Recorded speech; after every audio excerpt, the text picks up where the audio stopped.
Sa isang liblib na baryo sa Luzon, may batang hindi alam siya pala ang susi sa pagliligtas ng mga nilalang ng ating alamat.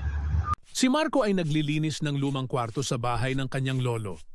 May mga antigong gamit. Lolo, ano po tong kahon na ito? Ang bigat po.